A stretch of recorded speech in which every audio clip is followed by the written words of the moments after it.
এবার যে কেন্দ্রীয় সরকার গত সম্প্রতি যে শিক্ষানীতি গ্রহণ করেছে, এটা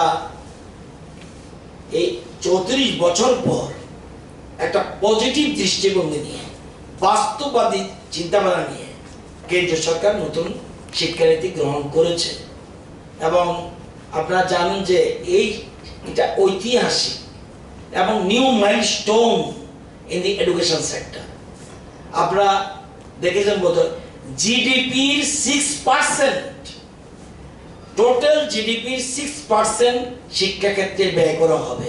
এটা একটা ঐতিহাসিক সিদ্ধান্ত কেন্দ্রীয় সরকারের। 6% জিডিপি গ্রহণ করবে, শিক্ষাক্ষেত্রে ব্যয় করা হবে। এবং টোটাল কোল নলচে বদল করা হয়েছে, 4টা স্টেজ করা হয়েছে। একটা হলো যাদের 3 বছর থেকে 8 বছর, অর্থাৎ 3, 5, 3, 3, 4, 3 থেকে ক্লাস, যাদের বয়স 3 বছর থেকে 8 বছর তাদেরকে বুনিয়াদী স্তর বা ফাউন্ডেশন স্টেজ দেওয়া হয়েছে, অর্থাৎ একদম নতুন করে ফাউন্ডেশন স্টেজ। সেকেন্ড 9 থেকে 11 বছর, এই 3 বছর এটাকে বলে প্রিপারেটরি স্টেজ করা হয়েছে, প্রস্তুতি পর্ব। এটা হলো 3 to 5, মানে 2 পর্যন্ত, শুরু থেকে 2 পর্যন্ত একটা স্টেজ। আর 3 থেকে ক্লাস 5 পর্যন্ত প্রস্তুতি পর্ব। এবার হলো 12 থেকে 14, 12, 13, 14, 6, 7, 8 এটা হলো মিডল স্টেজ। এবং 15 থেকে 18 বছর সেকেন্ডারি স্টেজ। একদম 9 থেকে 12 ক্লাস 10 উঠে যাচ্ছে, 9 থেকে 11, 12 টোটাল। এই তাহলে 3, 5, 3, 3, 4 এটা হলো স্টেজ। এবং আপনারা জানেন উচ্চশিক্ষার ক্ষেত্রে গুরুত্বপূর্ণ সিদ্ধান্ত নিয়েছেন কি, 4 years graduation course, first, second, third, fourth. কেউ যদি মনে করে, দেখুন এটাই বাস্তববাদী চিন্তাধারা, যার দ্বারা ফার্স্ট ইয়ার গ্রাজুয়েশন সার্টিফিকেট, আমি ফার্স্ট ইয়ার পরে আর পড়বো না। এখন কি, ফার্স্ট ইয়ার পরে না পড়লে আপনি কোনো সার্টিফিকেট পাচ্ছেন না। এখন কি পাবেন, ফার্স্ট ইয়ারে পাস, আমি যদি ফার্স্ট ইয়ার পাস করি, সাথে সাথে আমি আর পড়বো না, আমি বেরিয়ে চলে আসবো, কোর্স থেকে চলে আসবো, তাহলে আমাকে দেবে গ্রাজুয়েশন সার্টিফিকেট। এবার আমি সেকেন্ড ইয়ার পড়বো, এরপর আর পড়বো না, সেকেন্ড ইয়ার পড়লে ডিপ্লোমা সার্টিফিকেট। এবার আমি থার্ড ইয়ার পড়বো, ডিগ্রি সার্টিফিকেট। এবার আমি ফোর্থ ইয়ার পড়বো, তাহলে আমাকে দেবে গ্রাজুয়েশন উইথ রিসার্চ। অর্থাৎ প্রত্যেক কোর্সে, অর্থাৎ অনেক মা বাবা গরিব, আমি আর এখন আমি ফার্স্ট ইয়ার পড়ে আর পড়তে পারলাম না, তাহলে আমি কোর্স সার্টিফিকেট নাই, আমাকে হায়ার সেকেন্ডারি ট্রিটমেন্ট করবে, কিন্তু আমি এখানে গ্রাজুয়েশন সার্টিফিকেট পাচ্ছি। এবং আপনারা জানেন যে এমএ, এমএসসি, এমকম এটা 2 বছর নাম পরিবর্তন, এমফিল উঠে যাচ্ছে। এবং সবচেয়ে বড় কথা, আপনার সিলেবাস প্রেশার কমে যাচ্ছে, সিলেবাসের।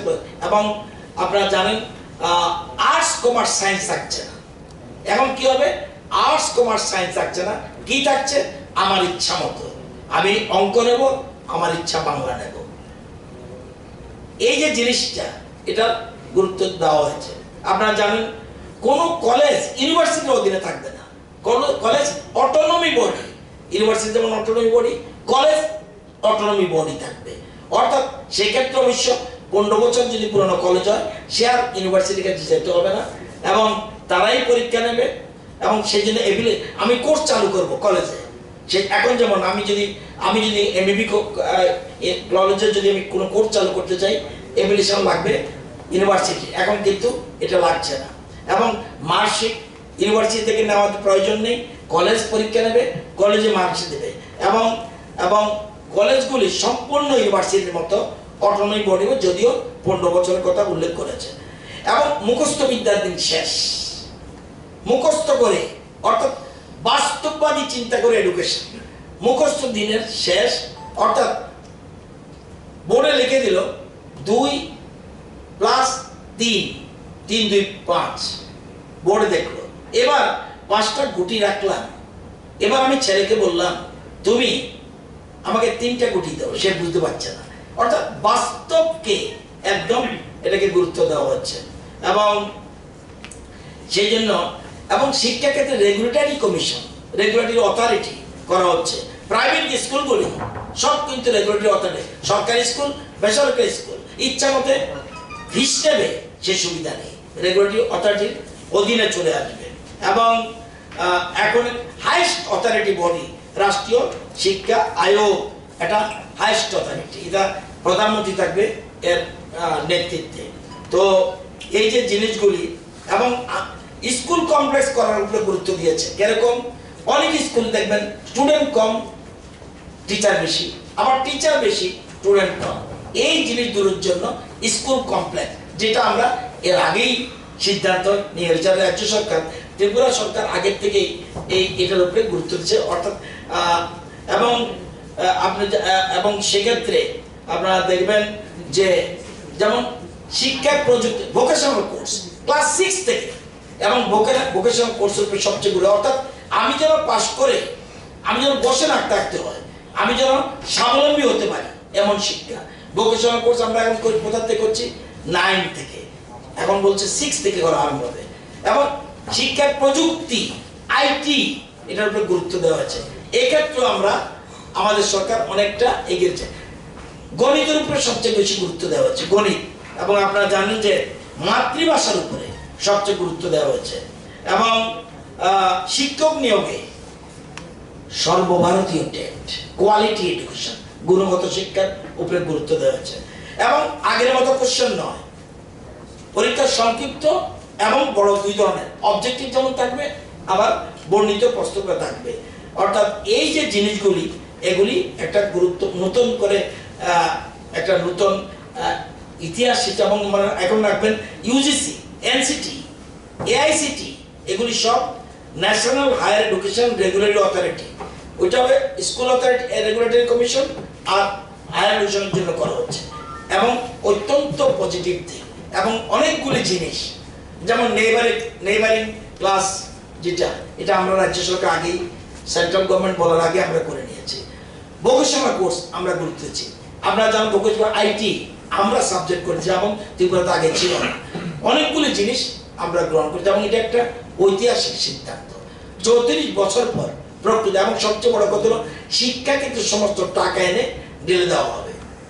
কাজটা কঠিন, কিন্তু এটাকে বাস্তববাদী চিন্তাধারা, দীর্ঘ মেয়াদী প্ল্যানিং করে যে ছেলে মেয়ে পাশ করবে, সে যেন বসে থাকতে না হয়, তাকে নিজের পায়ে দাঁড়ানোর জন্য এমন শিক্ষা যেন তার উপরে, শিক্ষা যেন তার বোঝা না হয়, শিক্ষা যেন তার বোঝা না হয়, শিক্ষার উপরে ভর করে সে যেন এগিয়ে যেতে পারে।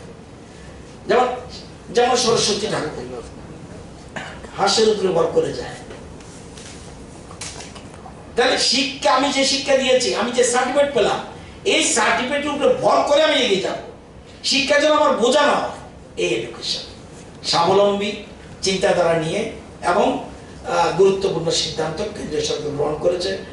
আমরা রাজ্য সরকার থেকে অভিনন্দন জানিয়েছি, এবং বিভিন্ন রাজ্য থেকে শিক্ষাবিদরা এর অনেকটা যারা এটার সাথে যুক্ত রয়েছে, এটাকে ওয়েলকাম জানিয়েছে, সাধুবাদ জানিয়েছে।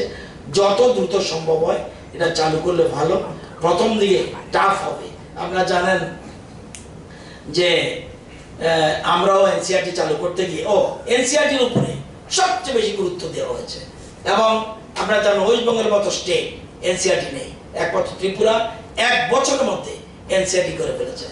If you ask the NCERT director, বলবে যে আমাদের ত্রিপুরা রাজ্য হলো ট্রেনিং এর ক্ষেত্রে, শিক্ষক ট্রেনিং এর ক্ষেত্রে মডেল অফ দি কান্ট্রি। এটা আমার কথা নয়, তাদের এনসিআরটির প্রকাশনাতেই এটা বেরিয়েছে।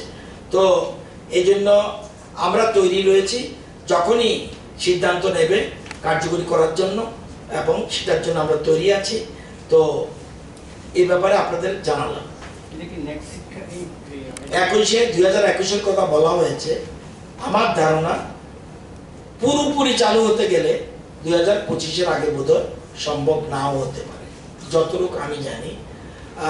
এবং আরো কিছু যতটুকু আপাতত বুঝেছি, এবং এটা বাস্তববাদী চিন্তা, যেটা মহাত্মা গান্ধী চিন্তা করেছিল, যে নিজের পায়ে। মহাত্মা গান্ধীর পর, আমি তুলনা করতে যাচ্ছি না, মহাত্মা গান্ধীর পর দেশের এই একজন প্রধানমন্ত্রী যিনি বাস্তবে দাঁড়িয়ে, প্রধানমন্ত্রী মহাত্মা গান্ধী বহু আগে চিন্তা করেছে চরকা কাটার কুদরতে, অর্থাৎ নিজের পায়ে দাঁড়াও, স্বাবলম্বী হও। এই দীর্ঘ বছর পর একজন প্রধানমন্ত্রী যিনি এই উদ্যোগ নিতে পেরেছেন, এটা কিন্তু অত্যন্ত এবং বিশিষ্ট শিক্ষাবিদদের নিয়ে কমিটি করা হয়েছে, আমাদের রাজ্য নিয়ে আলোচনা হয়েছে, এখানে সেমিনার হয়েছে, তারপরে বিভিন্ন রাজ্য থেকে মতামত যাওয়ার পরে বিশিষ্ট জনেরা তারপরে এটা গ্রহণ করেছে। আমরা সাধুবাদ জানাই।